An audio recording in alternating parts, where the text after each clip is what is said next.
Hola, buenos días. Bueno, estamos empezando a aparecer como día sábado a la mañana nomás. Este, vos sabés, Sofía, que me he quedado pensando con respecto a la clase de ayer, eh, que no sé si ha quedado bien claro el tema que no es que uno condena el sexting. O sea, no sé si se ha quedado en claro que no es que se condene el sexting, sino lo que puede derivar cuando hay una cuestión o extorsiva con respecto al sexting, no a la práctica del sexting entre adultos cuando hay consentimiento, digamos. Me quedo pensando en eso, sonándome un poco esto, como para que quede bien en claro que no es que el sexting uno se manifieste que esté a favor o en contra del sexting, sino que se lo entienda como una práctica más. No sé, si vos Ya lo pensás. vamos a, ya lo vamos a hablar. ¿Lo conversamos ahora o esperamos un ratito más que Y ingresen? no, yo creo que lo podemos ir conversando y porque esto todo queda grabado. Entonces, después, si se lo quiere revisar, esto lo pueden ver porque queda grabado en YouTube. Eh, Claro, el tema con el sexting es que si ustedes buscan información al respecto, si ustedes buscan violencias en entornos digitales, van a encontrar en el listado, este que digo yo siempre que no es taxativo, sino meramente enunciativo, porque pueden aparecer otros formatos, no nuevas violencias, pero sí otros formatos, otras formas. Eh, Cuando ustedes buscan el listado van a encontrar el sexting ahí. Y el problema no es el sexting propiamente dicho, sino la sextorsión y la pornovenganza. Hay un grupo de ciberfeministas que trabaja el tema que se llama Dominemos la tecnología y que aborda justamente este tema del sexting, porque en realidad el sexting es el sexteo, que no tiene por qué resultar problemático, o sea, si dos personas deciden en ejercicio de su libertad sexual mandarse mensajes o videos o tal, no debería resultar problemático, ¿no? Que es justamente lo que dice Amelia. El problema es lo que puede derivar de eso y lo que no necesariamente deriva del sexting. Pero bueno, ya exacto, sí, ahí está. ya Hola, les voy a... ahí está. Hola, Hola, Belén. ¿Cómo estamos? Hola, ¿cómo están? Hola, hola, ¿cómo estás? bien. Acá estábamos hablando sobre algunos temas de ayer, que después vos podrás verlo, y que había quedado como resonando con respecto al sexting, al sexteo, a la pornovenganza, a la sextorsión. Entonces, bueno, eso como para que no suene que se está en contra de una práctica como el sexting, que quede bien en claro que no se está en contra de la práctica. O sea, creo que ya quedó bien aclarado que uno no está en contra de la práctica, sino simplemente que puede derivar en algunas ocasiones en estos otros hechos bueno, que son lamentables porque vos bien lo comentaste ayer, Sofía, el tema de venganza tucumana, fue espantoso y fue una situación grave para algunas mujeres, a algunas, como comentó una compañera acá, le costó la vida.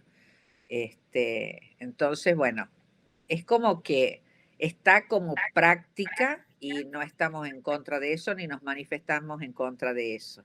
Sí, de lo que puede derivar. Y volvemos a lo mismo. Si no hay educación sexual integral, si estos temas no se los habla, si estos temas no se los aborda, si hay todos esos agujeros negros con respecto a la educación sexual, pues entonces abundarán los sitios que tienen que ver con estas prácticas con las que no acordamos, por supuesto, en cuanto a la violencia.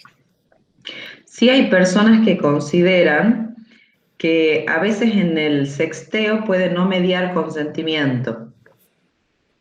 Entonces, por eso se suscita un poco esta discusión entre el sexteo o el sexting como una práctica entre dos personas que la consienten, que en ejercicio de su libertad sexual eligen mandarse, como decíamos recién, enviarse videos o fotografías, y hay otros autores que dicen, no, en realidad sexting también es que te envíen, por ejemplo, la foto del pene erecto. Yo no le he pedido, ni la quería ver, pero en realidad el tema que decíamos recién, esto para la gente que recién está ingresando, porque hablábamos hace 5 minutitos nada más, es lo que se deriva del sexting, que tiene que ver con la sextorsión y la pornovenganza.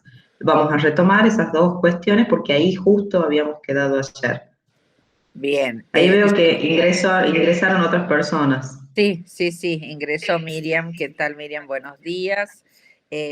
Bueno, de todas maneras, quería dar por iniciado la segunda parte del módulo de hoy, del que corresponde al 21 de agosto, y en este caso, a cargo de la clase o coordinando el taller, está Sofía Ganem, que ya la presentamos ayer, militante feminista, luchadora de estos espacios y bueno, que tuvo que ver con la baja del espacio que nombrábamos sobre venganza tucumana, sobre este espacio de porno venganza también. Entonces, bueno, ¿quién mejor que ella? Y que trabaja desde CLADEM y que ha hecho una publicación que nos compartiste hace poco, Sofía, que eso también me gustaría que lo comentes, este tema de violencias que estás trabajando y que estuviste trabajando y que hay una publicación bien importante sobre esto, si nos pudieras compartir todo esto desde ACES, Asociación Argentina de Sexología y Educación Sexual, desde la Sociedad Científica de Sexología y Educación Sexual del Colegio Médico de Tucumán y desde el sitio virtual educativo www.sexualidadyeducacion.com. Así que oficialmente dentro de la segunda parte de este módulo, Sofía, si nos querés compartir esto de tu trabajo con respecto a estas publicaciones, con respecto a violencia. Bueno, muchas gracias. Muy generosa la presentación, como siempre. El trabajo al que Amelia se refiere tiene que ver con casos de violencias en el sistema interamericano. Yo se las pasé, pero bueno, puede haber pasado inadvertido porque en ese momento que yo estaba contenta y emocionada, las reenvié y quizás no di las explicaciones del caso. Se las voy a pasar nuevamente. Esa quizás es un poco más técnica porque tiene que ver con cómo llegan los casos al sistema interamericano de derechos humanos, en este caso a la Corte Interamericana, y eran distintos casos relacionados, ¿no? Relativos a la violencia sexual. Se los voy a pasar, pero me parece que quizás es más útil esta investigación que yo contaba ayer para el Fondo de Población de Naciones Unidas sobre violencia sexual hacia niños, niñas y adolescentes. Todavía no se ha publicado, yo no sabía que era tan riguroso el procedimiento, que tenía que pasar distintas instancias, porque se tenía que publicar ya hace unos meses y todavía se está revisando algún que otro contenido, pero se va a publicar pronto y yo se los voy a enviar. Y ahí estuvimos haciendo un relevamiento por Argentina acerca de, yo les contaba ayer, el suicidio adolescente, acerca de cómo en los servicios de salud se atiende la violencia sexual hacia niños y adolescentes. Quisimos también registrar las uniones tempranas, que en Argentina todavía está muy verde, que en otros países de la región quizás es más notorio y evidente y se viene trabajando desde hace muchos años. Acá hay casos de niñas de 12 años conviviendo con hombres de 22, 23 años y de 40 también. Entonces, esto que tiene que ver con los matrimonios infantiles forzados No funciona como en Afganistán, que tanto nos escandaliza y horroriza, pero sí hay niñas conviviendo con hombres adultos que un poco son entregadas por la familia en un escenario de muchísima, de falta de recursos y de muchísima necesidad y hacinamiento y etcétera, ¿no?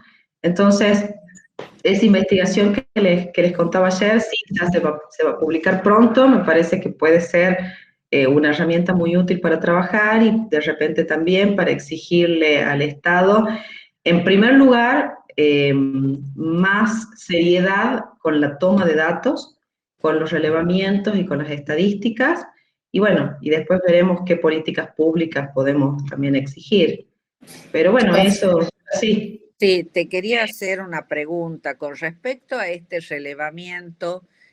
Vos tomaste este trabajo desde Argentina, o sea, ¿había personas por cada provincia o había representantes por países?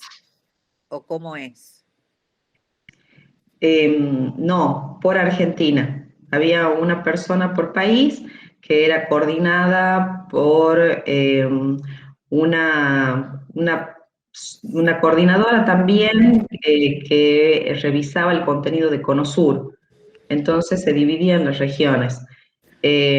Por ejemplo, en el Caribe había otra coordinadora que revisaba el contenido que se había relevado por alguna consultora de país, pero la información se tomaba por país. Entonces, la consultora debía encargarse de revisar todas las fuentes, sistematizar todos los datos por cada país, ¿no? Por supuesto que Argentina y Brasil, en el caso de Conosur, son particularmente difíciles porque son países federales y son muy grandes.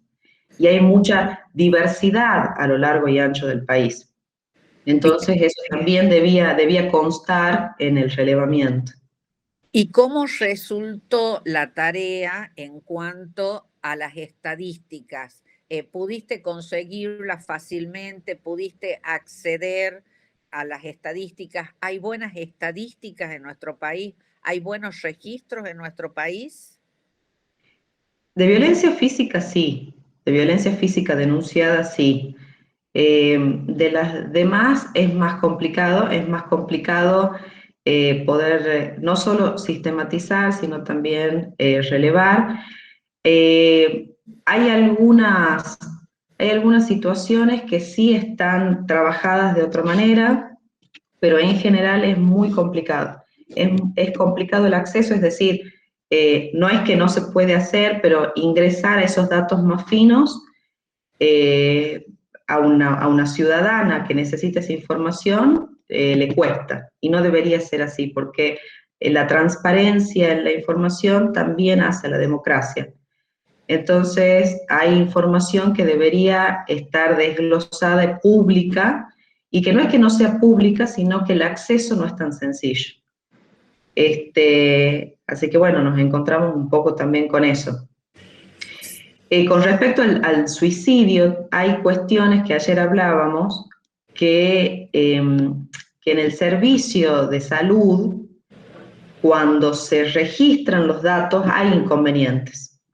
Hay inconvenientes en los casos de violencia sexual porque las fichas, según el protocolo del Ministerio de Salud de la Nación, tendrían que establecer, por ejemplo, origen étnico-cultural, origen étnico-racial, tendrían que constar también el idioma, la comunidad a la que pertenece y una serie de cosas que no están registradas, que no se registran en las fichas.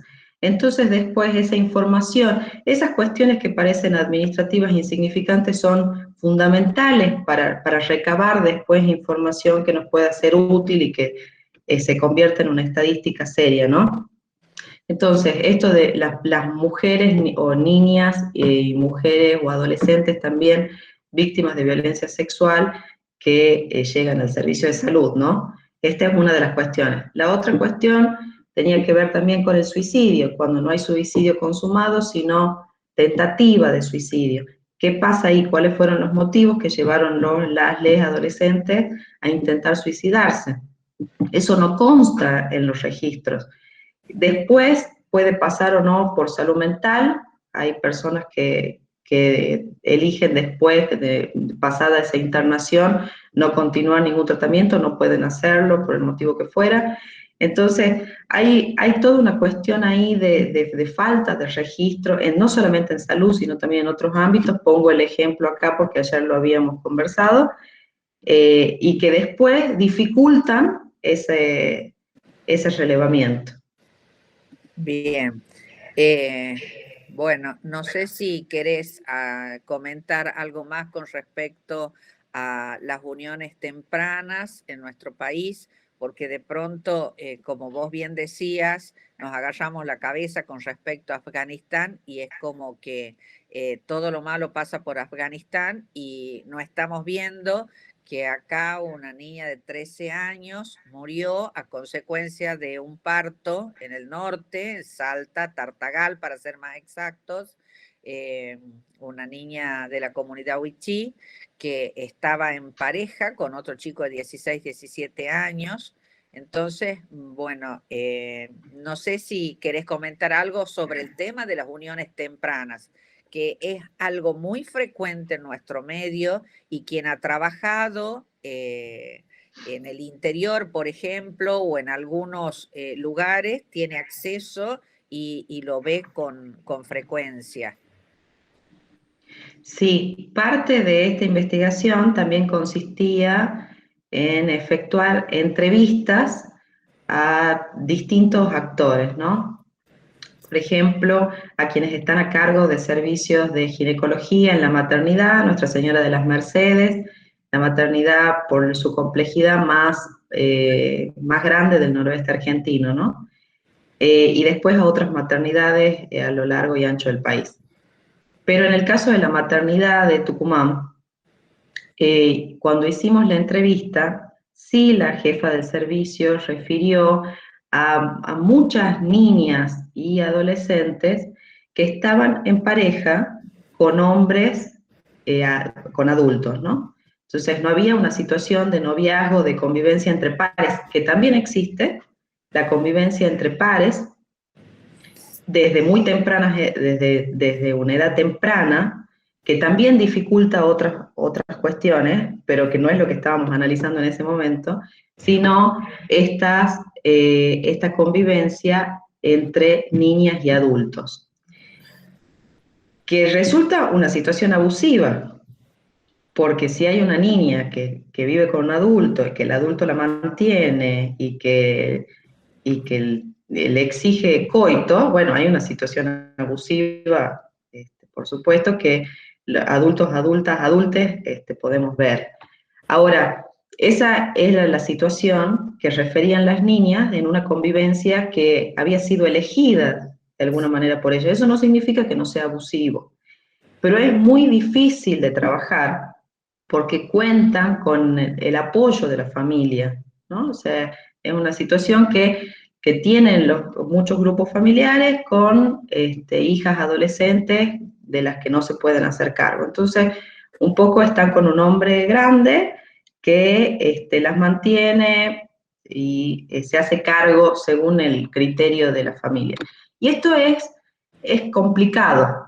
Es complicado para quien recibe, es complicado de trabajar en términos generales porque tiene muchas implicancias y además es multicausal, ¿no? O sea, no podemos desvincular algunos temas de género de otros temas, y ayer decíamos cómo todo esto se intersecta y se entrelaza, es decir, las desigualdades se incrementan o aumentan. Hay un concepto que utiliza ONU Mujeres acerca de las desigualdades aditivas, es decir, que se suma todo ello, todo eso que debería implicar mayor protección por parte del Estado, en realidad genera mayor discriminación, ¿no? Ayer decíamos, las comunidades campesinas, rurales, la orientación sexual y la identidad de género, la pertenencia étnica, racial, todo eso que debería implicar mayor protección, implica mayor desigualdad, entonces es aditiva y genera mayor discriminación.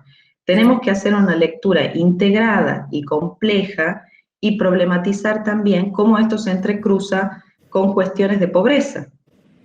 Entonces, si es la única alternativa muchas veces de esta familia, el escenario se hace mucho más difícil. Entonces, la intervención en este caso de esta ginecóloga con esta adolescente que relataba esta situación, se veía un poco acotada, y ella también lo refería así, y se entiende así, ¿no? Esto con respecto a las uniones tempranas, que recién en Argentina un poco se está trabajando, porque hubo toda una campaña en Medio Oriente por el tema de los matrimonios infantiles forzados, y después se empezaron a ver casos de uniones tempranas, y se empezó a investigar, a indagar un poco más, y nos dimos con esto, ¿no? Bien. Quizás recién se hace público, se divulga una cuestión que se venía denunciando también. Con respecto a las uniones tempranas, no hay registros, no hay estadísticas, no hay, o sea, está todavía en proceso de Está en recolección proceso. de datos, digamos, no. Bien. Está en proceso. Bueno, Sí, sí. pero sabemos que existen, sabemos que están, sabemos que hay. Acá, Ay, sí. sí, que están acá. Hay una campaña de FEIM en la que participa FEIM, porque hay un grupo internacional, un grupo regional que está recabando información al respecto, y en Argentina estaba Mabel Bianco de FEIM. Bien. Así que sí, es algo que ahora se está trabajando. Bueno, muchas gracias, Sofía, por tus aportes, y bueno, cuando esté ya la publicación en los medios, mientras tanto podremos ir gozando de un adelanto. Nosotros... Prometo poner alguna reseña y no hacer como con la anterior, que la reenvié así, que nada que ver. Deben haber dicho esto, de qué se trata, qué le pasa a esta señora. Pero bueno, sí, esta publicación que les digo que está por salir me parece que puede ser más útil. La otra quizás es más técnica. Pero también está bueno para saber qué casos de violencia sexual han llegado al sistema, qué se ha dicho, qué se estudia sobre eso. Por ejemplo, la violencia sexual como forma de tortura también es algo que dice la Corte en el caso, en un caso de México, que es, ¿cómo es que se llama? Que siempre lo repito y que ahora no me acuerdo. Valentina se llama la sobreviviente de violencia sexual, y ahora es activista, pero Rosendo Cantú. Es un caso muy conocido, Rosendo Cantú. Ustedes saben, o quizás han visto, han escuchado, que México tiene muchas condenas de la Corte Interamericana. Un caso emblemático fue Campo Algodonero, en Juárez, en México, de unas adolescentes que aparecieron asesinadas con signos de violencia sexual en un lugar llamado Campo Algodonero. El caso pasó distintas instancias y llegó a la Corte Interamericana, y la Corte condenó a México. Y ahí hay otras lecturas ya con perspectiva de género que antes no hacía la Corte, que empieza en el penal Castro versus Perú, en un penal de mujeres, en una requisa que se hace, y va avanzando esta mirada de género que va incorporando la Corte Interamericana, ¿no? Porque ayer decíamos, todo tenemos que leer en clave histórica, porque en realidad esto es más reciente de lo que creemos. Porque si pensamos, esto pasó hace 10 años, es muy reciente, aunque hayan pasado 10 años, ¿no? Entonces, lo de Venganza Tucumana es reciente para algunas cosas y para otras no. Ya vamos a volver sobre eso. Pero bueno, esta perspectiva de género de la Corte empieza en Penal Castro, después se va profundizando con Campo Algodonero, y después ocurren estos casos en México de Fernández Ortega versus México y de Rosendo Cantú versus México, dos mujeres que son violadas, ¿no? Y después hay toda una respuesta que da todo el sistema frente a esa violación, que también es condenable. Entonces, ahí en este librito del que estamos hablando, que sí está publicado, un poco se cuentan esas historias de estas mujeres y cuál fue la respuesta. Y ahí la Corte dijo, la violación sexual resulta una injerencia arbitraria y abusiva en la vida de las mujeres y puede ser considerada tortura. Entonces, que la violencia sexual pueda ser considerada tortura es ya un avance importante, aun cuando no sea perpetrada por agentes del Estado, porque hubo toda una teoría durante muchos años que siguieron los tribunales acerca de que solo cuando era perpetrada por agentes del Estado se trataba de tortura, ¿no? Entonces la Corte dice, no solamente cuando se trata de agentes del Estado es tortura, sino que tiene que haber algunos elementos. Y acá uno de los elementos de la tortura tiene que ver con cuál es el propósito. Ustedes cuando vean cómo se configura la tortura, porque no cualquier cosa es tortura, ¿no? Y hay como un sistema muy estricto para determinar si es tortura o no. Ahora, cuando hablamos de propósito de violencia sexual, también tenemos que pensar en la violencia simbólica y tenemos que pensar en propósitos que no son inmediatos, que es el causar un daño, por supuesto, sino también en un mensaje que se envía a la sociedad y una forma de disciplinamiento. Entonces, este análisis más complejo de la violencia sexual resulta interesante por ahí para leerlo si tienen ganas, es cortito, pero esta forma, la violencia sexual como forma de disciplinamiento. Y esto se relaciona, ahí para enganchar con lo que hablábamos recién, esto se relaciona con lo que decíamos de el ejercicio de ciudadanía. Las mujeres que vivimos con la amenaza de ser violentadas sexualmente, no podemos ejercer plenamente la ciudadanía, y no solamente las mujeres, ¿no? Pero la Corte habla en este sentido. Las mujeres y las niñas, y las mujeres y las chicas trans, y las diversidades, y bueno. Pero lo que digo es, vivimos con la amenaza de la violencia sexual, y esto limita el ejercicio de ciudadanía. Ahora, ¿qué pasa con la ciudadanía digital y estas violencias? También se limita la ciudadanía digital. O sea, cualquier ejercicio de ciudadanía que intentemos hacer, quienes no acatamos este mandato, y cualquier persona que con su cuerpo transgrede un orden de género, en comillas, no puede hacer ejercicio de la ciudadanía, ni digital, ni de ningún tipo. Y también tiene que ver con los espacios que habitamos, el espacio público, el espacio en la calle, y el espacio digital, ¿no? Entonces, el patriarcado opera también como ciberpatriarcado, que eso es la lectura que hace este grupo de ciberfeministas de Dominemos la Tecnología, que creo que se separaron y quedó la página medio desactualizada, pero en su momento, hace ya como 10 años, era muy bueno y siempre tenían información que las demás no conocíamos y aportaban un montón. Les voy a pasar la página para que ustedes puedan ingresar porque todavía queda información ahí. Y además trabajan con cosas más técnicas del software y de cómo se puede configurar para evitar que nos roben datos, para evitar que puedan ingresar a través de la webcam. O sea, hay algunas técnicas orientativas que nos pueden ser útiles, que son mucho más técnicas en ese sentido, más que requieren quizás más conocimiento de informática y que yo en este momento no las sé, pero que las pueden encontrar ahí y que ellas hicieron este trabajo súper interesante. Entonces, volviendo a lo que trabajábamos ayer, para quienes no estuvieron, trabajamos ciberbullying y sexting. Ahora, el abordaje propuesto de la sextorsión, de la pornovenganza y del grooming es un abordaje integrado, amplio, como un tema de educación sexual integral. De hecho, ayer hablamos un poco de los ejes, hablamos de la valoración de la afectividad, de la empatía y del diálogo como un tema importante en el caso del ciberbullying, en el caso del cibermatoneo o del hostigamiento digital, que ocurre entre pares. Entonces quizás le restamos muchas veces gravedad e importancia porque ocurre entre pares y deriva en suicidio de todas formas. Entonces, hicimos toda esta mirada más amplia, y ayer decíamos, si buscan información la van a encontrar como toda desglosada. Yo creo que fue una crítica que ayer hice, que hoy repito.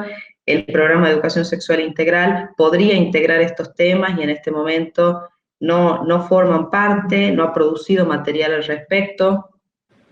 Y y es fundamental porque con los y las les adolescentes vienen ya manejando la tecnología de otra manera y haciendo uso de las TICs, y ahora con la pandemia eso se ha incrementado porque era la única posibilidad de contacto, ¿no? Entonces, no se puede desatender una situación que necesitamos trabajar y problematizar. Entonces, decía, trabajamos el grooming, la sextorsión, la pornovenganza, como un tema de educación sexual integral, como un tema de derechos sexuales, como un tema de abuso sexual en la infancia. Entonces, tratamos de hacer una mirada, repito, integrada e integral acerca de esta situación, porque si no nos pasamos desvinculando un tema de otro y no entendemos cómo está funcionando. Otra cosa que decíamos es que no se tratan de nuevas violencias, sino de nuevos escenarios a violencias que ya existían y que no tiene sentido si no lo abordamos también por fuera de la violencia en línea, ¿no? La violencia offline. Entonces, este contexto, estos escenarios de discriminación, de violencia, de acoso, de humillación, de hostigamiento, no surgieron a partir de Internet. Internet y las tecnologías de la información y la comunicación pueden propiciar también cosas muy beneficiosas. Entonces, no demonizar de repente las TICs porque no tiene sentido y porque son nuevos escenarios para violencias preexistentes que en muchos casos sí facilitan por el anonimato y otras cuestiones, que es la reproducción, la difusión y también la difamación de las personas, ¿no? Con otra rapidez y con otra amplitud. Sofía, sí, discúlpame ahí, con respecto a la demonización en cuanto a los entornos virtuales, que sí me gustaría resaltar que en muchos ámbitos se hace una demonización de los entornos virtuales, cuando de pronto esos entornos virtuales han servido en esta pandemia para el aprendizaje, para el contacto, para las nuevas oportunidades. Entonces, bueno, la idea es esa, no demonizarlo porque es un elemento, un instrumento en estos momentos de pandemia y luego de la pandemia y antes de la pandemia que hace a nuestras vidas y que hay que incorporarlo a nuestras vidas. Sí, yo digo demonizar porque literalmente hay grupos religiosos conservadores que piensan que el diablo actúa en Internet, ¿no? Y en las TICs. Entonces esto como una anécdota, ya como una cuestión graciosa, de color, pero que es cierta. También tener en cuenta que quizás nosotras, las personas que estamos acá, estamos en mayor o menor medida de acuerdo con algunas cosas, pero hay otras personas, realmente grupos fundamentalistas, conservadores, que se oponen a cualquier amplitud de derechos, ¿no? Y cualquier ejercicio de derechos humanos, sobre todo cuando hablamos de niñeces y adolescencias. Entonces, sí entender que si bien este grupo es genial, es buenísimo, es participativo y estamos de acuerdo, hay otros grupos en los que esto no es así. Quizás les parezca una obviedad, pero bueno, también tenemos que lidiar con estas personas que ocupan lugares de poder en muchos casos y que se oponen a esto del que venimos hablando, ¿no? Se oponen, por ejemplo, a que a través de se trabaje ESI y la relación con las TICs, ¿no? O usar las TICs para pensar herramientas de prevención de sexting, de sextorsión y de grooming, ¿no? Esto ya lo vamos a ver cuando veamos un poquito dentro de una hora quizás la parte más práctica o qué podemos hacer o cómo se puede prevenir o cómo esto es posible trabajar desde los distintos ámbitos en los que nos desempeñamos. Pero sí, hay grupos muy conservadores. Sí, esto sí ustedes deben saber, pero hay un avance de algunos grupos muy poderosos en América Latina, y esto ustedes dirán, ¿qué tiene que ver una cosa con la otra? No desvaríe, señora. Y no, sí es importante establecer que hay un grupo súper conservador, muy poderoso, porque sí manejan grandes cantidades de dinero y que son financiados por algunas iglesias, como el grupo Con mis hijos no te metas. Esto con Mis hijos no te metas, que empezó en Perú y que fue extendiéndose por Latinoamérica, es un grupo sumamente peligroso, ¿no? Porque se opone no solamente a la implementación de la educación sexual integral, sino a que haya programas que se ejecuten correctamente, como el programa de salud sexual y procreación responsable, a la distribución de métodos anticonceptivos, a la información a la población, a la concientización, a la promoción de la salud sexual y reproductiva, a la prevención del VIH. Entonces, cosas que son obvias ya para nosotros o que deberían serlo, estos grupos se oponen, ¿no? Entonces, sí vamos a tener que lidiar en algún momento con esta violencia fundamentalista que se recrudece y que también, frente a algunos avances, aparecen con más violencia, ¿no? Siempre va a haber resistencia, pero es difícil. Es difícil y por ahí creemos que hay algunas conquistas que ya las damos por hecho y tenemos que defenderlas constantemente. Entonces, también existe este desgaste de los defensores de derechos humanos y las defensoras y los defensores de que nunca la conquista es suficiente porque siempre están estos grupos fundamentalistas, superconservadores, religiosos, financiados, con otras estructuras jerárquicas y que actúan con otra rapidez, porque los grupos defensores siempre nos movemos democráticamente y eso hace que nos movamos un poco más despacio. No es lo mismo tener ese nivel de financiamiento y esa estructura jerárquica, porque eso les garantiza inmediatez en lo que quieren hacer, ¿no? Entonces sí, era un pequeño paréntesis esto de defender las conquistas que tenemos porque hay amenazas. Eso así culmino con este paréntesis para seguir con lo que estábamos trabajando ayer. Aprovecho para preguntarles, ¿ha quedado algo pendiente ayer, algo que quisieran ustedes retomar? ¿Alguna pregunta? Así pasamos ya al Power.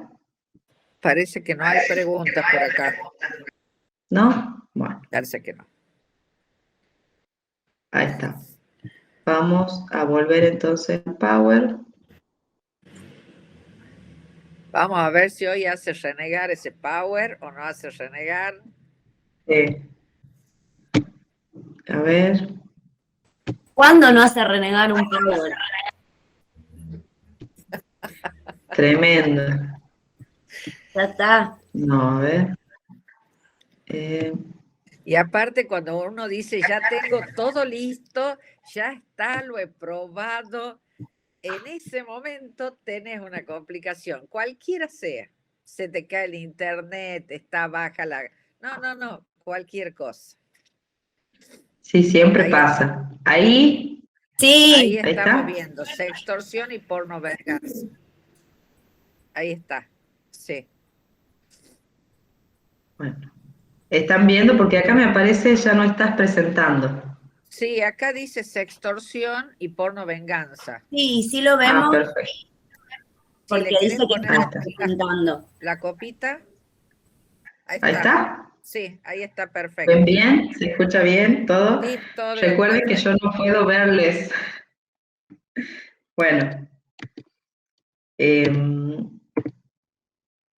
Esto ya habíamos visto ayer acerca del sexting y cuál es el origen. Hay un grupo de una asociación que se llama Pantallas Amigas y que tiene un decálogo para el sexting seguro. Yo ayer les comentaba que hay como 3 posturas en relación al sexting, una más bien prohibicionista en el sentido de considerar que es sumamente peligroso y que no es conveniente practicarlo y que la mejor recomendación es decirles a las personas, jóvenes, adolescentes, que no lo hagan. Otra postura que tiene que ver más con controlarlo para reducir riesgos y otra que, bueno, cada persona, cada cual decidirá si tiene ganas o no de tener esa práctica. Entonces yo quería mostrarles esto de Pantallas Amigas, que tiene un decálogo de 10 pasos, de 10 propuestas para practicar sexting seguro, ¿no? Y una de las cosas que plantean es que no tenga que ver con presiones, amenazas, con coerción de ningún tipo, y sino que se trate de una decisión libre. Pantallas amigas, lo traigo acá y saco aquí una de las fotos, hay 10, yo les traje una, porque en la guía del Ministerio de Justicia y Derechos Humanos, que hay una guía sobre grooming, otra sobre sexting, otra sobre ciberbullying, que ya forma parte del material al que ustedes puedan tener acceso.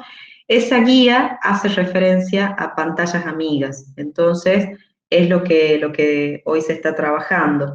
Así que lo traigo para discutirlo, puede no gustarles o no parecerles por el motivo que sea, pero es lo que hoy se está trabajando. Está un poco desactualizado, repito, y en ESI no hay material sobre esto que sería bueno que hubiera y no hay. Entonces, estos videos como que hemos trabajado como disparadores ayer y que vamos a seguir trabajando hoy, son descargados de otros programas y sacados de otros programas, ¿no? Características generales hemos visto ayer. La característica principal es que la imagen fue obtenida de manera voluntaria, es decir, hubo una persona que quiso tomarse fotografías, que así lo eligió, o filmarse. Esto de ninguna manera exime de responsabilidad a quien distribuye o reenvía el video, ni a quien lo mira después, sino simplemente señalar que una característica es el deseo y las ganas de tener esta práctica. Por eso decíamos recién el tema de la sextorsión y la pornovenganza como el problema y no del sexting en sí, ¿no? Eso discutíamos hace un ratito.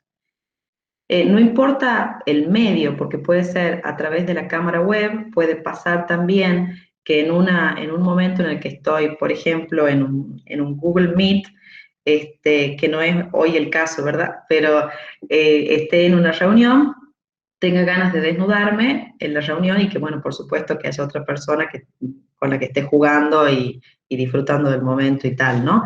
Pero que sea ese el momento y que no sea un acuerdo que a partir de la webcam, que en este momento está funcionando, me tome una fotografía o me filme. Eso también puede ocurrir, ¿no? Que ayer no me acuerdo si lo habíamos trabajado, pero también es una situación posible. Es decir, es la webcam en ese momento, no quiero que tome una fotografía o me filme, era un juego así ahí, a través de esa conexión que teníamos.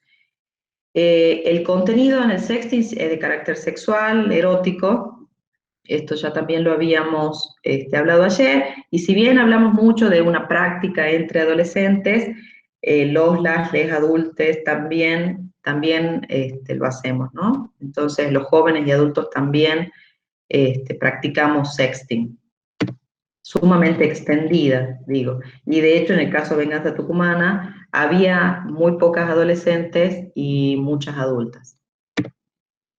Bueno, sextorsión y pornovenganza, de esto hablamos ayer. No sé si me quieren interrumpir, como yo no puedo verlos en este momento. Por ahí tienen algo que aportar, algún comentario, duda. Ya saben que los micrófonos están abiertos y para hacer aportes en cuanto quiera cada uno de ustedes o hacer alguna pregunta. Está abierto el micrófono para que ustedes puedan preguntar. Así que, Sofía, tranquila con eso, que aunque no nos veas, nosotros sí te vemos, así que te vamos a preguntar o vamos a hacer los aportes o vamos a interrumpir. Así que, bueno. Sí, hay un profesor que siempre dice que parece una sesión espiritista, a veces con esto me escuchan, me ven, me sienten, bueno. Entonces, en la sextorsión y la pornovenganza ocurre mucho que una vez que se obtuvo un video o una foto, en el caso de la sextorsión, que es una extorsión sexual, se dice, mándame más o a esto lo divulgo. Y como eso que se divulga ya no se puede controlar, bueno, esa amenaza latente genera mucho temor. Y la extorsión sexual o la sextorsión se vale de esto. Hay casos de sextorsión en grooming también, ¿no? Ya vamos a ver cuando un adolescente piensa que está chateando con un varón adolescente o con una adolescente par, y de repente se trata de un hombre grande que está detrás de la pantalla. Ya vamos a ver esos casos, ahí también hay sextorsión, pero opera de otra manera. Ahora, en el caso de la porno venganza, me gustaría volver un poquito a Venganza Tucumana, como ese blog que en el año 2009 difundía videos y fotografías de mujeres desnudas o manteniendo relaciones sexuales que eran sus exparejas, y se llamaba Venganza Tucumana porque estos hombres se habían sentido traicionados o abandonados o estaban celosos, entonces decidieron, como forma de castigo, subir este material que en la intimidad y con consentimiento se habían tomado, ¿no? El consentimiento en la intimidad no implica, reitero, porque esto es súper importante, el consentimiento dado en la intimidad no implica que una persona pueda difundir ese material. Yo ayer contaba que muchas de las chicas que aparecían en Venganza Tucumana, cuando las hablábamos y les decíamos, les ofrecíamos acompañamiento para denunciar, nos decían, bueno, yo accedí a tomarme el video, la foto. Bueno, eso no significa que esta persona pueda difundirlo, ni los demás humillarte, ni los demás también replicarlo y ver. Algo de lo que hablábamos ayer es de los comportamientos que asumimos. Entonces, no se trata solo de quien difunde el material, sino también de quien lo reproduce. Entonces, cuando nosotros, nosotras, nosotres reproducimos ese material, contribuimos a violentar sexualmente y vulneramos el derecho a la intimidad de las personas. Tenemos que ser críticos y críticas respecto de esta situación, ¿no? Cómo usamos los memes, cómo reenviamos los mensajes, cómo usamos los stickers. No sabemos la procedencia de los stickers. Los stickers también se usan para hacer ciberbullying, ¿no? Entonces, conforme el avance de las TICs, también van surgiendo otras formas que pueden resultar violentas y abusivas. Entonces, cuando sí. Sofía, discúlpame que te interrumpa. Sí. Hace unos años, un político tucumano tuvo una situación de este tipo y de pronto todas las pantallas estaban inundadas por las imágenes de este político que estaba en la intimidad. O sea, no importaba con quién estaba ni qué práctica tuviera, estaba en la intimidad. Había sido filmado sin que él supiera y eso se lo divulgó. Y el tema es cómo en cada pantalla apareció y después a eso se lo siguió difundiendo y replicando. Entonces, por supuesto que cuánto colabora cada persona que comparte el video, que comparte la imagen, que comparte esto y la pasa a su grupo de amigues, muchas veces sin tomar conciencia que es un acto delictivo, muchas veces sin saber, otras veces a sabiendas, ¿no? Claro, es que la función de los espectadores es fundamental acá, ¿no? Así como hablábamos de las personas que cumplen esa función de espectadores en el ciberbullying y que también son partícipes de la violencia, acá ocurre lo mismo. No tenemos ni que verlo, o sea, no reproducirlo y mucho menos reenviarlo.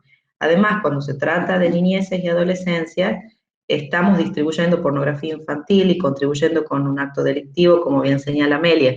Entonces, sí ser más críticos con las cosas que hacemos, muchas veces por desconocimiento o porque la enviamos como para ser críticos y críticas, ¿no? Entonces muchas veces es, mira este video, mira qué mal que está tal cosa, ¿no? Y ahí estamos reproduciendo de nuevo lo que decíamos recién y reenviando. Y lo mismo con los memes y los stickers de las niñeces y adolescencias que quizás tenemos y no sabemos en qué contexto se ha tomado, se ha filmado, y a nosotros nos hace gracia y ese es motivo suficiente para compartir y reproducir, ¿no? Entonces sí también hacer un ejercicio crítico para con nosotros, nosotras y nosotros mismos. Me parece que eso sería interesante, ¿no? Y empezar a ver cómo se juega. De hecho, también hay, no sé si ustedes han visto los stickers, pero muchas veces me han llegado, como animalitos que están siendo puestos en pose y que les colocan un montón de cosas y los paran y los obligan a pararse y los obligan a hacer, y nosotros compartimos porque nos parece divertido el animalito, y ese animalito también está siendo agredido. Entonces, sí me parece que es importante el ejercicio crítico de ver que nos haga gracia no es suficiente, ¿no? O sea, tenemos que ir un poco más allá. Y esto sí es súper importante para trabajar con niñeces y adolescencia, porque se relacionan con los stickers y con los memes, y nosotros los adultos, las adultas, les adultes también. Pero sobre todo para quizás un ejercicio posible desde las TICs podría ser, no sé, hacer un sticker que no incluya, que sea gracioso y que no incluya ninguna forma de agresión, ¿no? Que de repente no sea etnicista, racista, que no se burle de las mujeres campesinas, que no se burle de esto, de aquello. O sea, también es cómo se construye esa burla, esa risa y la gracia que nos hacen las cosas, ¿no? O sea, por eso son temas que nunca se trata solamente de esto, sino que va mucho más allá. No sé si hasta ahí hay alguna pregunta, comentario, digresión. No hay nada, salvo Bueno, lo que puso Belén, que dice, yo mando sticker de Thalía para el me escuchan y pregunto, ¿están ahí mis vidas? Así que bueno.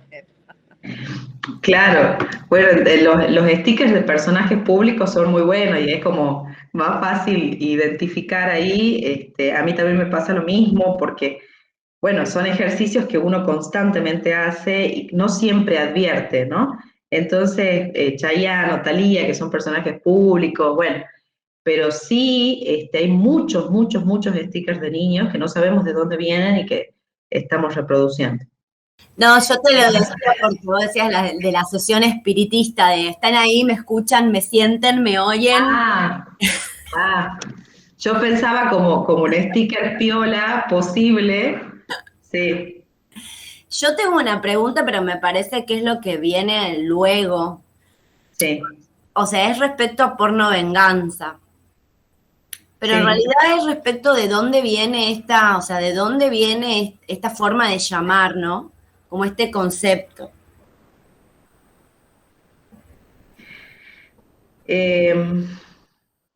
Y bueno, viene de Estados Unidos el sexting y de lo que se deriva del sexting, como el phishing, como el doxing. Son conceptos que se empezaron a trabajar allá y que se les puso ese nombre, ¿no? Ahora, con respecto al grooming, hay una ley de grooming en Argentina. Con respecto al ciberbullying, a la sextorsión y la pornovenganza, no hay normativa específica. Discúlpame que te interrumpa porque, bueno, ustedes son muy jóvenes y esto aparece en Estados Unidos con los primeros teléfonos celulares, con esos tipos ladrillos grandes, mamotretos. Por eso se llamó sexting, porque no había imágenes en ese momento. O sea, solamente era un texto de contenido sexual. Por supuesto que ustedes ya jóvenes ya recibieron los teléfonos que venían con todas las imágenes y las fotos y todo lo que tiene que ver con la virtualidad.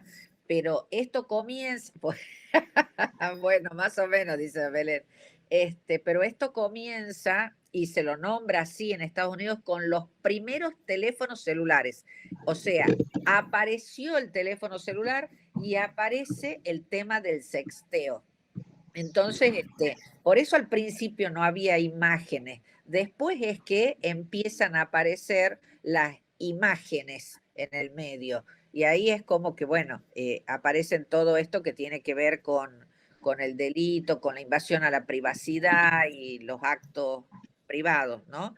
Pero bueno, es la llegada del teléfono digital, que no haya habido, porque sí había, pero es como que lo digital hace que pueda ser viral. Entonces le da esa posibilidad que antes muchas veces era lento. Acá es como que se viraliza un texto, una foto, y bueno, y todo el mundo está al tanto, en décimas de segundo ya circula por el mundo. Bueno, entonces, un poco eso, ¿no? Sí, ahí me olvidé de decir que también la extorsión sexual incluye las capturas de pantalla. Me acordé, porque recién decías, bueno, no había imágenes ni videos, pero también puede haber capturas de pantalla, que también es violatorio del derecho a la intimidad, porque son cosas que yo escribí, o sea, no se ve nada, ni hay videos, pero hay capturas de pantalla. Entonces, también hay extorsión sexual con eso, me olvidé de mencionar. Volviendo a la pregunta de Belén, vos me preguntas acerca de la procedencia de los términos, No, en realidad esto del concepto de porno venganza, tipo si hay un rastreo desde dónde viene, o este concepto cómo empieza a ser trabajado. No sé, me llama la atención esto de porno venganza, digo, de dónde viene, o es una forma que encontramos para traducir otras cosas, porque eso desconozco. Permiso. Sí. Hola, ¿cómo están? Hola, ¿cómo estás? ¿Cómo va? Por ahí también tener en cuenta que estos términos de Internet muchas veces surgen en la misma Internet. No son construcciones académicas de entrada, sino tal vez surgen en los mismos foros, en las mismas páginas porno, en donde de repente porno venganza es un subgénero de la página porno, en donde mayormente varones muestran videos íntimos de sus exparejas como venganza, ¿no? Porque la pareja le fue infiel, porque la pareja lo dejó, porque se enojaron. Muchas veces el porno venganza tiene que ver con eso, con un vínculo que por algún conflicto dejó de ser vínculo, y una de las personas, generalmente el varón en las relaciones hetero, publica videos vengándose por el desamor de su pareja.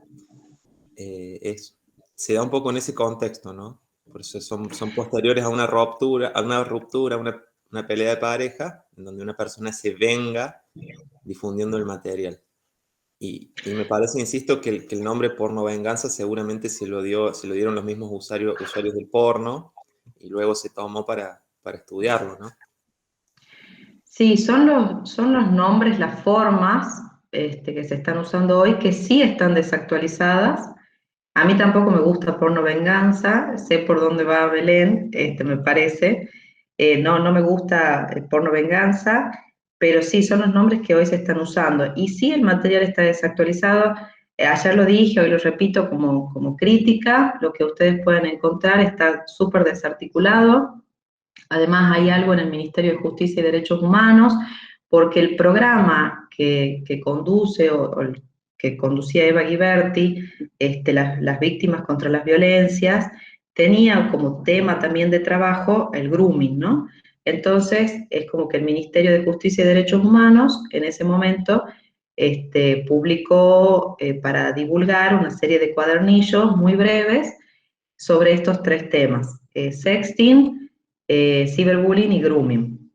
Eso también está a disposición de ustedes y ya ha sido enviado y ustedes lo van a poder ver. Pero sí es un material desactualizado, ¿no? Y sí es la terminología que se está utilizando por ahora, que yo creo que va a ir cambiando, creo y espero. No sé si responde a la pregunta o nada que ver.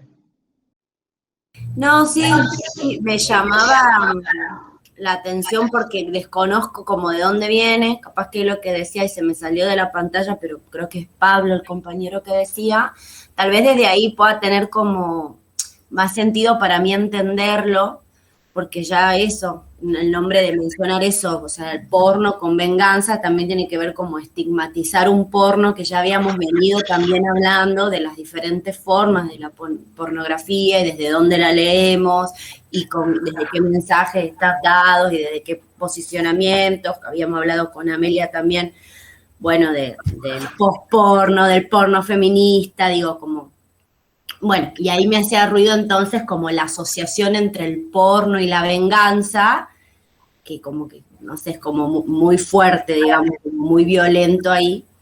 Y bueno, quería saber si tenía como un origen más, qué sé yo. Sí, las compañeras de Dominemos las TICs también la usaron en su momento, pero repito, también es un poco desactualizado porque ese grupo que fue buenísimo de ciberfeministas que manejaban esta página web, Dominemos la Tecnología, hace muchos años que no está funcionando. Pero también habían acuñado en un principio ese término. En realidad es receptado, ¿no? O sea, es como términos de los que nos apropiamos, pero que, bueno, todavía no están lo suficientemente trabajados y elaborados. Pero bueno, hacia eso vamos, hacia eso vamos.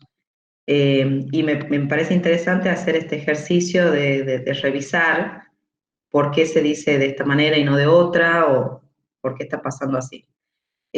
Sí, como decía el compañero recién, la pornovenganza se relaciona con estos sitios como el de Venganza Tucumana, pongo ese ejemplo porque es el que conozco de cerca, pero sé que existieron otros y existen otros, en el que estas exparejas subían este contenido a internet y había también no solamente pornovenganza en este caso, sino doxing. Que el doxing es una práctica de adjuntar información a ese video o fotografía. Entonces, no solamente exhibo ese cuerpo desnudo y vulnero el derecho a la intimidad, etcétera, sino que pongo información sobre dónde trabaja, dónde vive, qué hace acerca de esa persona, ¿no? El doxing es algo también de lo que hoy se está hablando mucho. Y que Sofía, sí. Discúlpame que te interrumpa, porque bueno, me acuerdo que en ese momento se hacía público el DNI, la dirección, el número de teléfono y dónde trabajaba las mujeres o las chicas o las adolescentes involucradas, que tuvieron que cambiar de domicilio porque, bueno, era imposible continuar viviendo en el mismo lugar por las violencias aparte que sufrían y el acoso que sufrían a consecuencia de estos datos subidos junto con los videos y las fotografías. Lo que no recuerdo es, más allá de la denuncia, más allá que tuviste que ir a declarar, más allá de todo esto, si pudo saberse quién colgó la página en internet. No. No se pudo determinar esa responsabilidad. Se investigó, se abrió una investigación en el fuero penal y, bueno, pero no se determinaron, ni se determinó responsabilidad, ni se denunció penalmente a nadie como administrador de la página, sí a quienes divulgaron el material, pero no a los administradores. Se pensaba que se trataban de 3 o 4 personas, ¿no? De 3 o 4 administradores, pero no se supo finalmente. Sí conseguimos que Google se comprometiera a revisar sus políticas de privacidad, porque ese blog dependía de Google, que eso fue muy positivo. Jamás nos imaginamos que fuera a contestar, porque Google es un gigante, o sea, que de verdad manifestara su compromiso de revisar sus políticas de privacidad, ¿no? Siguen existiendo estas cosas y seguirán existiendo y seguiremos denunciando, pero haber conseguido esa respuesta fue muy buena, ¿no? Eso no tiene que ver con el acompañamiento para hacer la denuncia a las sobrevivientes. Además, muchas de ellas no querían ir, eso les contaba ayer. Muchas de ellas decían, yo voluntariamente me tomé la foto o el video y bueno, y se sentían muy mal y además no querían denunciar porque vivían con temor. Yo ayer contaba que una de ellas, que era docente, se enteró por su alumno en clase que ella aparecía en la página Venganza Tucumana, que también fue publicada su dirección y sus datos, entonces había hombres que iban a buscarla, a tocarle el timbre, a preguntarle si la putita de Venganza Tucumana vivía ahí, o sea que pasaron situaciones tormentosas verdaderamente, ¿no? Sofía, Sí, discúlpame que te interrumpa porque, bueno, no recuerdo si es que tenía más de 4 millones de visitas la página, algo así era. sí, no me acuerdo exactamente, pero sí tenía millones, ni miles, o sea, millones de reproducciones. Entonces, yo me acuerdo que me enteré porque en una reunión con gente del palo, diríamos, o sea, con gente que está de acuerdo con las cosas que uno piensa, más o menos, en mayor o menor medida, alguien dijo, ¿han visto esta página? O sea, ¿han visto esta página, lo que pasa, lo que hay? Y también en ese momento abrió la página y hubo una reproducción de un video, ¿no? Entonces, de nuevo esto que hacemos de reproducir y violentar la intimidad y invadir la privacidad de esa manera, y bueno, ¿no? De nuevo esto que hacemos, quizás sin malas intenciones, que no lo pensamos demasiado, pero que seguimos haciéndolo y que se tiene que acabar. Porque había millones de personas que entraban a la página. Y después había una habilitación para que los Vengadores pudieran subir estas imágenes, ¿no? Porque al ser un blog tenían que darle habilitación para que, o les mandaban las fotos y los videos y los administradores las subían. Entonces había como un pacto, ahí un pacto de silencio entre ellos y además el ciberpatriarcado del que hablábamos recién, ahí operando, ¿no?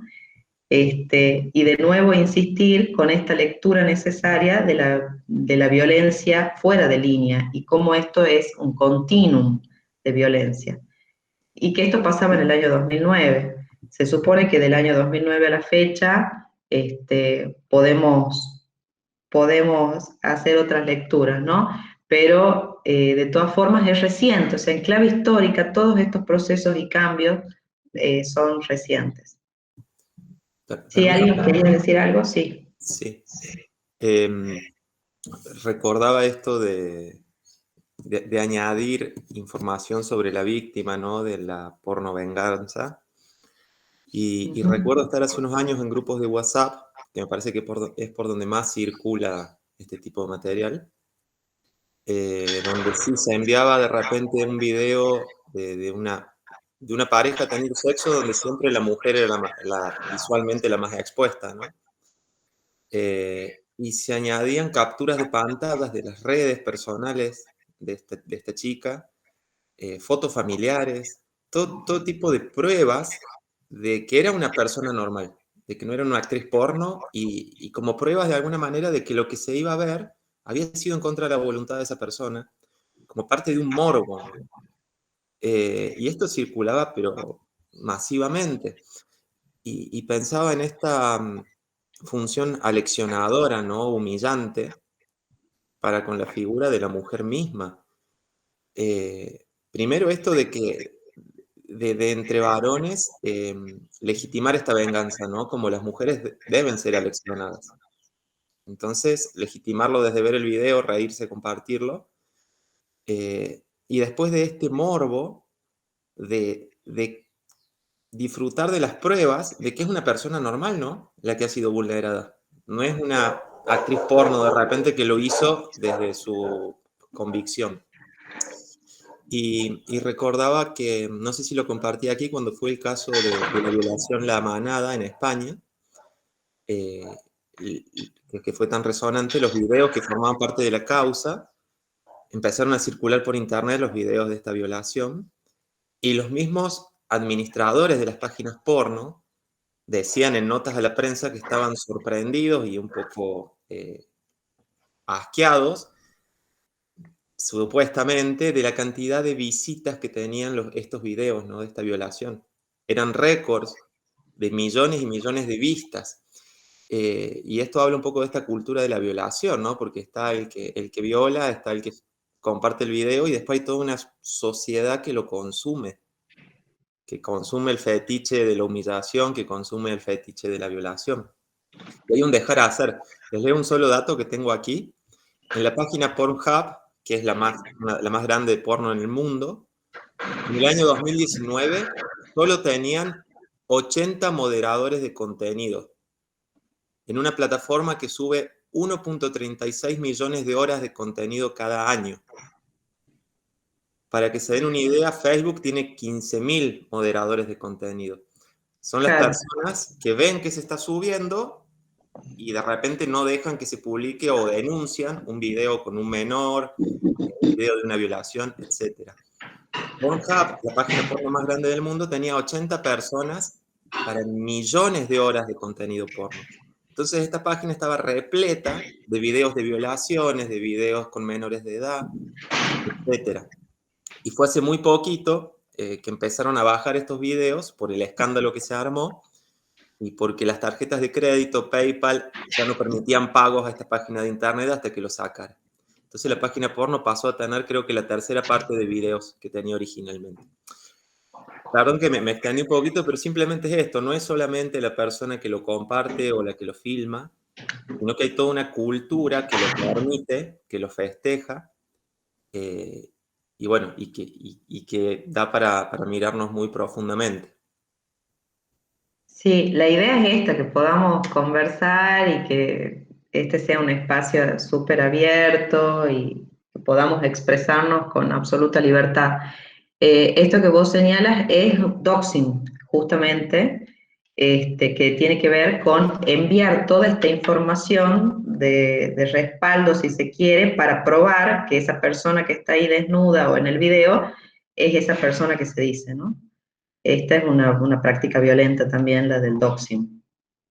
Y bueno, otra cosa que vos decías tiene que ver, bueno, a ver, dejemos de ser espectadores y empecemos a denunciar, nos toma un minuto denunciar en las plataformas cuando vemos algún contenido de estas características. Y otra cosa tiene que ver con que hay muchas personas que consumen violencia sexual. Ayer una compañera decía que dando un taller a los, me acuerdo que creo que eran adolescentes, no sé si está acá como para contar ella esa situación, pero que ella dando un taller, mostrando un video en el que no había violencia, había notado que esos adolescentes estaban desilusionados, ¿no? O sea, que esperaban ver violencia y consumir violencia, y sí consumimos violencia, muchísima. Y también podemos problematizar y complejizar esa situación, y también es un abordaje posible desde la educación sexual integral. El tema de los ejes que trabajábamos ayer y cómo podemos abordar los vínculos, la afectividad, el diálogo, la empatía, son todos temas de ESI. Es decir, si la ESI se implementara realmente en todos los niveles del sistema educativo, las cosas serían distintas, ¿no? Y también fomenta una cultura de paz, que muchas veces no se dice, ¿no? También fomenta una cultura de paz. Al trabajar los vínculos, al repensarlos, trabajar el tema de la venganza. ¿Por qué alguien querría vengarse de otra persona, no? Sofía, discúlpame que te interrumpa, sé que no Sí. nos estás viendo, Sí. pero me parece tan importante resaltar esto de que fomenta una cultura de paz, la ESI, para toda esta gente que de acuerdo a la ideología de género, llamados de acuerdo a la ideología de género, que se oponen con tanta virulencia a la ESI, esto de fomentar una cultura de paz. Qué importante eso, resaltar esto, nada más que me parece imprescindible de decir, imprescindible de manifestar e imprescindible de trabajar. Así que, bueno, gracias por eso, porque me parece muy bueno. Sí. Otra cosita que quería aportar. Ayer cuando nos pedías opinión de los videos que has pasado y que comparto con Pablo que estaban buenos como disparadores, tal vez se puede objetar algunas cosas del video, pero pensaba en el segundo video que está hecho con caricaturas, y a mí me pareció que tuvo un final feliz, y bueno, esa iba a ser mi opinión. Independientemente de todo el trayecto hasta llegar al final, el final era bueno, estaba buenísimo, a mí me había parecido positivo. Y respecto del primer video, en el que, bueno, hablábamos de cómo fue la intervención de la docente y demás, pensaba que a lo mejor el trabajo de los chicos que han hecho el video junto con la docente, los que participaron en el hacer el video, se les debe haber modificado de alguna manera el concepto de lo que es lo que hablábamos ayer, del ciberbullying. O sea, yo creo que deben haber quedado atravesados de otra manera, porque a veces, no sé, los videos se toman de YouTube, fue un grupo de trabajo en un aula que ideó este trabajo y luego se replican y sirven como disparador para trabajar la temática. Pero creo que los chicos que pudieron participar del video, y si esa docente era una docente que había generado el contenido, estaba bueno y seguramente, bueno, podemos hacer un montón de cosas mejores tal vez, pero bueno, yo creo que los videos como disparador estaban buenos para trabajar. Y bueno, eso nada más. Se los voy a enviar para que después puedan verlos quizás mejor. Ayer había alguna dificultad para reproducirlo, estaba como muy lento. Quizás es por la conexión o por cómo ha sido subido el video, o tiene que ver con la descarga, no sé, pero ya se los voy a enviar para que puedan verlo y trabajarlo en su caso. Pero sí, volviendo a esto de la educación sexual integral y de la gestión de las emociones, en este tema de la venganza particularmente, podemos ver con mucha claridad cómo cuando las cosas no salen como yo quiero, tomo medidas para vengarme del otro, ¿no? O sea, esta mujer ha terminado la relación, o sea, ha cortado el vínculo amoroso, entonces no era lo que yo quería, yo hombre no quería eso, entonces yo voy a hacer esto para perjudicarla, ¿no? Entonces ustedes dirán, ¿qué tiene que ver con la educación sexual integral? Bueno, tiene mucho que ver, porque cuando uno trabaja los ejes, estos enfoques integrados, la perspectiva de género, la perspectiva de derechos, el cuidado del cuerpo, la valoración de la afectividad, todos estos temas se ven. Esta construcción de vínculos que son diferentes. ¿Por qué tendría que haber venganza? ¿Por qué no puedo terminar una relación de amistad, una relación erótica, una relación amorosa de otra manera? ¿Por qué necesito apropiarme del otro? ¿Por qué tengo que monopolizar su deseo? ¿Por qué? O sea, todos estos temas se pueden trabajar, ¿no? Y todo esto se tiene que poner en crisis, es sumamente necesario, como más allá de cómo trabajamos con niñeces y adolescencias, como adultos, adultas, adultes, trabajamos el tema de los celos, trabajamos los vínculos que construimos. Esto es sumamente necesario. Ayer algo sobre esto hablábamos también, ¿no? Cuando hablábamos de violencia de la ley 26485 y de la violencia psicológica, y cómo dentro de la violencia psicológica los celos están incluidos, y cómo mucho del discurso entre adultos es, bueno, un poco de celos está bien, normalizar los celos, y ayer decíamos, bueno, trabajar también esto entre nosotros, entre nosotras, entre nosotros, es fundamental.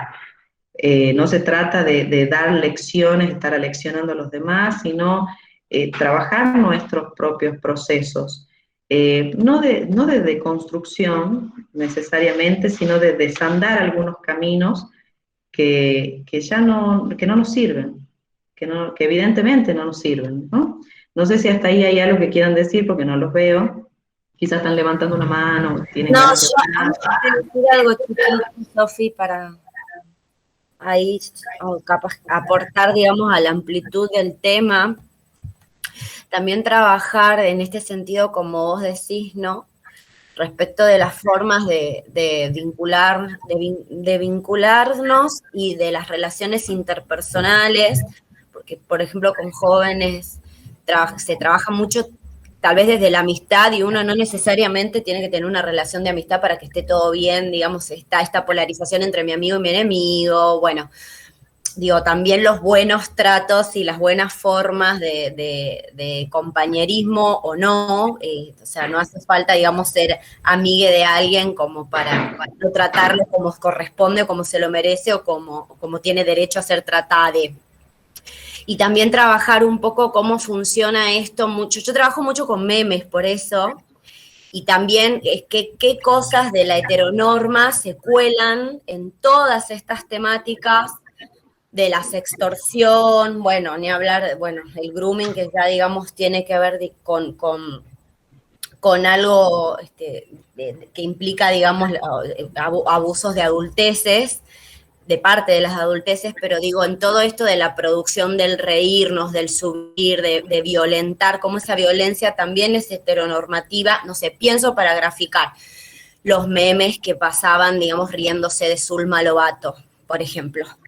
Entonces eso también vulnera derechos de personas que no cumplen con la heteronormatividad, ni con la corporalidad hegemónica, ni con un montón de formas de ver heteronormadamente la vida y el mundo, y cómo esas violencias entonces van desde ese lugar, no solamente machistas, sino extremadamente heteronormadas, porque hay muchas colegas, amigas, compañeras, mujeres, que también se ríen de esto, que también dicen, uy, no sé, si los que no hacen tal cosa son todos putos, digo, toda esta construcción del discurso y de las violencias hacia todas las identidades que no son heterosexuales y por correrse de esa norma, ya digamos, son hostigadas, también sucede mucho en esto de la virtualidad, ¿no?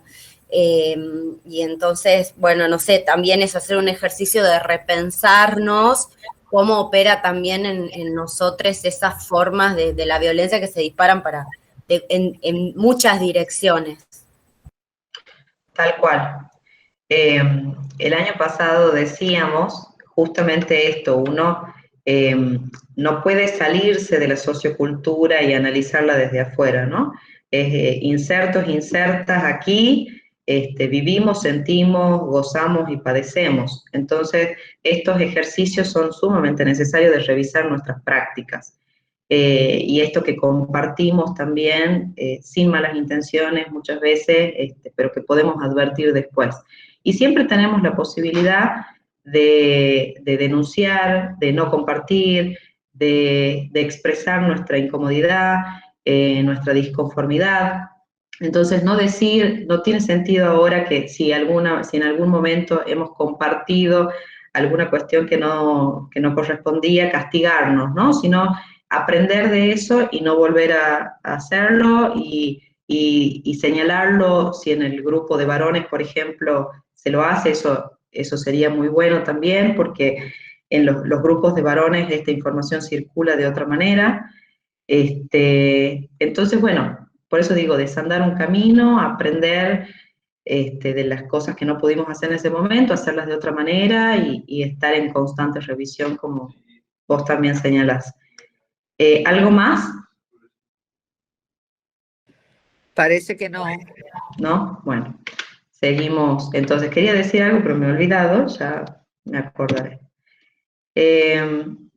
Esto es algo que ya hemos conversado, lo que pasa es que un poco el power ha quedado detenido ahí.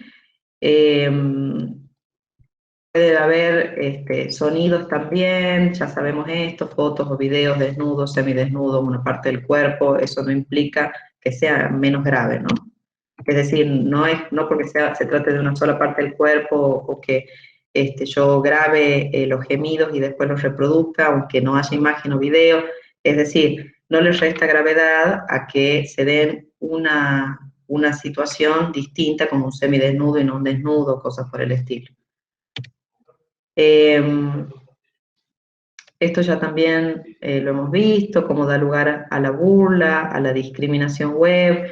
Insisto con esto de los nuevos escenarios para violencias preexistentes y cómo es parte de un continuum. Y como bien señalaba Belén recién, también tenemos que entender este entrecruzamiento entre distintos factores de vulnerabilidad. Las personas no son intrínsecamente vulnerables, sino que son vulnerabilizadas. Entonces, sí influye factores como la orientación sexual, la identidad de género, la pertenencia étnica, racial, la pertenencia a comunidades originarias, a campesinas, rurales, etcétera. Todo esto que debería implicar mayor protección, en realidad no hace más que acrecentar las desigualdades y la discriminación. Y esto es algo a trabajar y a combatir y tiene que ser entendido así, ¿no? Estos factores entrecruzados de los que hablábamos recién. Esto ya también lo vimos. Tenemos este videíto, ustedes me dirán si se escucha bien o no. Se produjo acá en Tucumán. Después de verlo lo comentaremos.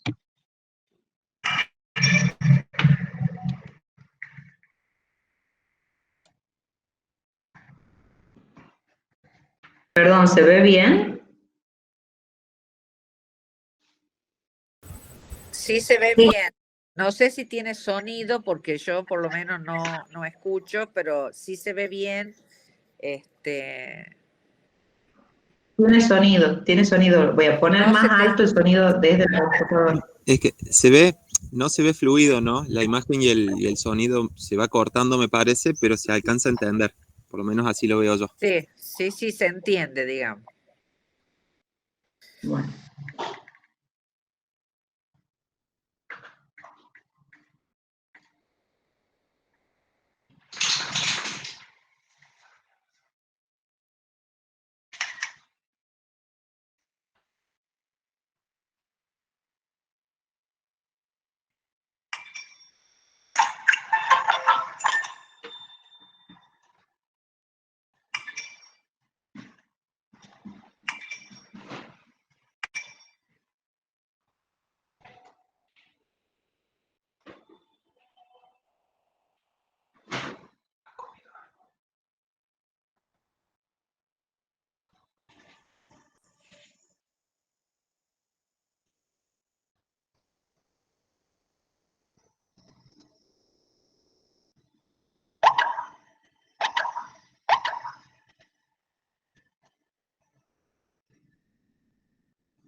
Bueno.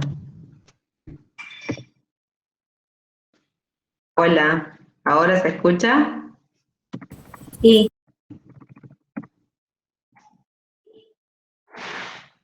Bueno, ¿han podido ver el video? ¿Qué les ha parecido? ¿Lo han visto muy entrecortado? Se lo vio, pero se lo entendió perfectamente, más allá de que no haya sido tan fluido, que por ahí yo no estoy con muy buen internet, pero se entendió perfectamente, ¿no? Bueno, ahora... ¿Qué les ha parecido? La verdad que ese video lo vimos para trabajarlo en la escuela y fue como muy cuestionado. Algunas aprobábamos como disparador y otros no.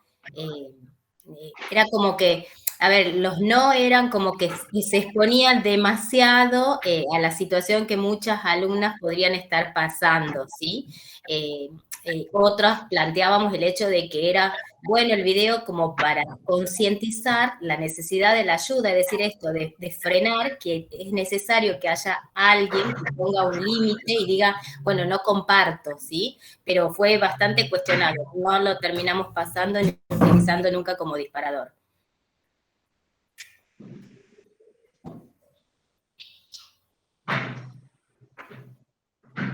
¿Qué más les ha parecido?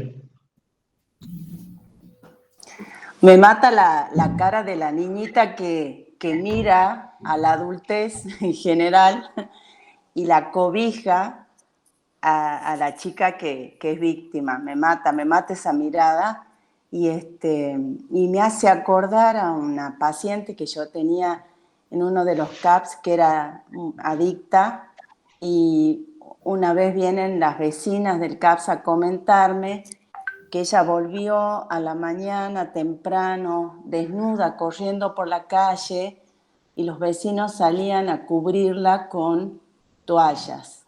Pero bueno, esa era una situación especial.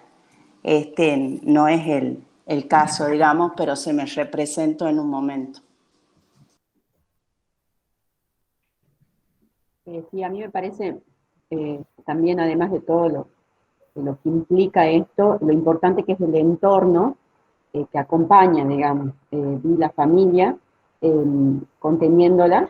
Y bueno, me parece eso fundamental en el momento de trabajar lo posterior, lo que se volver bueno, en realidad trabajar con ella, sería bueno obviamente que acá también haya amigos, como que haya un contexto más amplio, además del familiar en este caso, pero está muy bueno el video, me encanta, porque simplificó y además mostró todo la exposición del adolescente, y bueno, todo lo que ya ustedes venían hablando, pero el contexto en sí, lo importante que es, cuando no hay un contexto que contenga, lo difícil que es trabajar después con esa mujer o con ese adolescente. Yo ayer les contaba que también había adolescentes en Venganza Tucumana. Entonces, cuando llamamos a una, tuvimos que discutir con el padre porque no la dejaba salir y estaba castigada. Estaba castigada por lo que había hecho, ¿no? Responsabilizada, culpabilizada, porque en el marco de la intimidad había elegido sacarse fotografías con su expareja.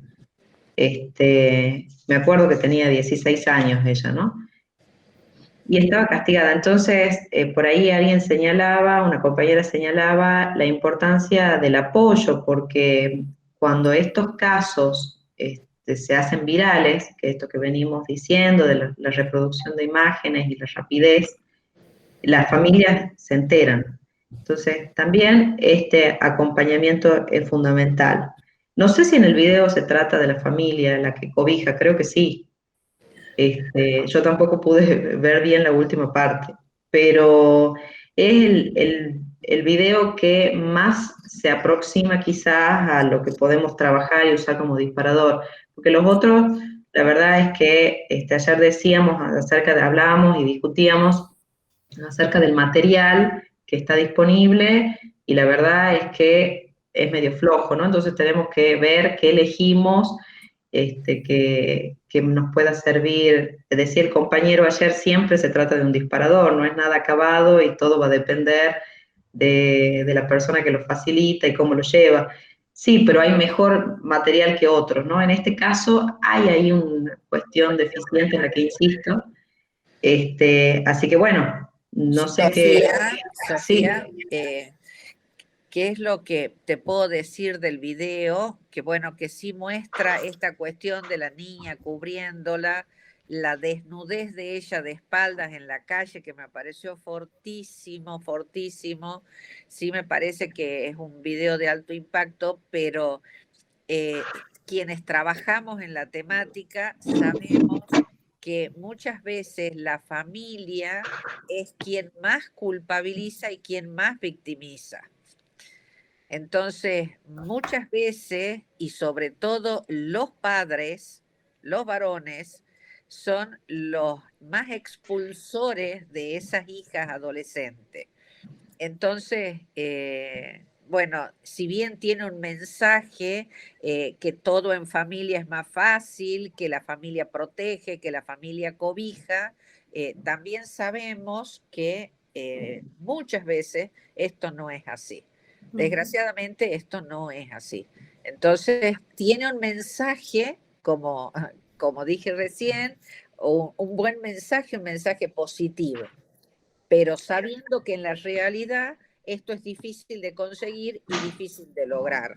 Y vos lo has vivido en esto de buscarlas a las adolescentes y tener que hablar con los padres porque las adolescentes estaban castigadas por algo que tenían todo el derecho del mundo a hacer y sin embargo estaban castigadas.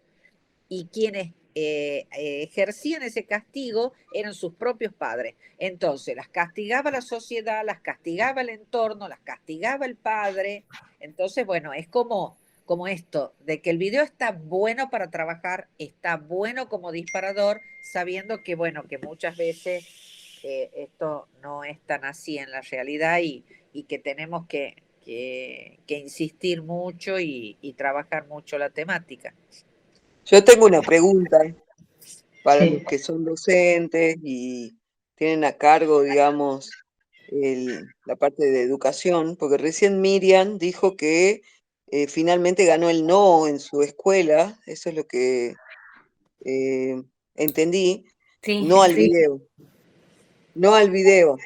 Ahora, ¿desde qué punto lo veían tan malo al video como disparador? A eso voy, no entiendo qué le veían de malo, si se lo...